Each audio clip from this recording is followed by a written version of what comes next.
छत्रपति शिवाजी महाराज के बारे में एक रहस्यमयी बातें। छत्रपति शिवाजी महाराज सिर्फ एक योद्धा नहीं, बल्कि एक दूरदर्शी शासक थे।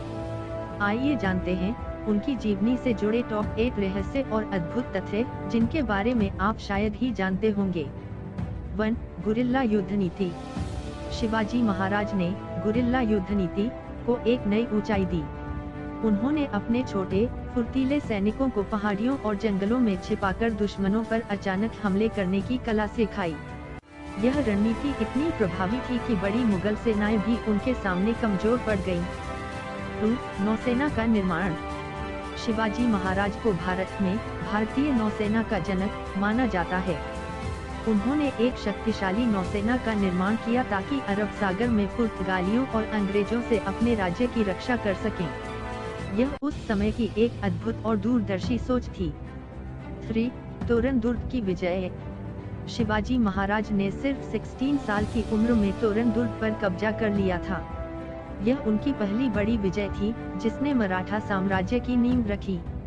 इस जीत को एक गुप्त ऑपरेशन के रूप में अंजाम दिया गया, जो उनके साहस और नेतृत्व का प्रमाण है। 4. अफजल खान की मुलाकात। अफजल खान के साथ उनकी मुलाकात इतिहास का एक महत्वपूर्ण हिस्सा है। जब अफजल खान ने शिवाजी को गले लगाने की कोशिश की, तो शिवाजी ने अपनी वाग्नट बाघ के पंजे से उसका वध कर दिया, जो उन्होंने अपनी बांह में छिपा रखा था। यह उनकी बुद्धिमत्ता और सतर्कता को दर्शाता है। 5. आगरा से गुप्त पलायन।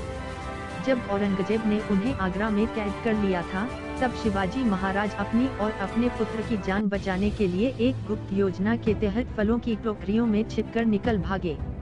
यह घटना उनकी चतुराई और निडरता का बेजोड़ उदाहरण है। 6. अष्टप्रधान मंडल। शिवाजी महाराज ने शासन चलाने के लिए एक कुशल अष्टप्रधान मंडल का गठन किया था। इसमें 8 मंत्री होते थे, जो अलग अलग विभागों के लिए जिम्मेदार थे। यह प्रशासनिक प्रणाली आधुनिक सरकार के मॉडल से मिलती जुलती थी, जो उनकी दूरदर्शिता का प्रमाण है। 7. सोने के सिक्के और मुद्रा। शिवाजी महाराज ने अपनी खुद की मुद्रा, शिवराई होन और तांबा जारी किए। यह उनकी स्वतंत्रता और संप्रभुता का प्रतीक था। ये सिक्के आज भी ऐतिहासिक महत्व रखते हैं। 1. हिंदू पदपादशाही की उपाधि। कई इतिहासकार मानते हैं कि शिवाजी महाराज ने हिंदू पदपादशाही की उपाधि धारण कर एक हिंदू साम्राज्य की स्थापना की थी। हालांकि उनका साम्राज्य सभी धर्मों के प्रति सहिष्णु था और उनके सेनापति व मंत्रिमंडल में कई मुस्लिम भी शामिल थे। शिवाजी महाराज की कहानी सुनकर कैसा लगा? अगर आपको यह वीडियो पसंद आया तो इसे लाइक करें और हमारे चैनल को सब्सक्राइब करना न भूलें।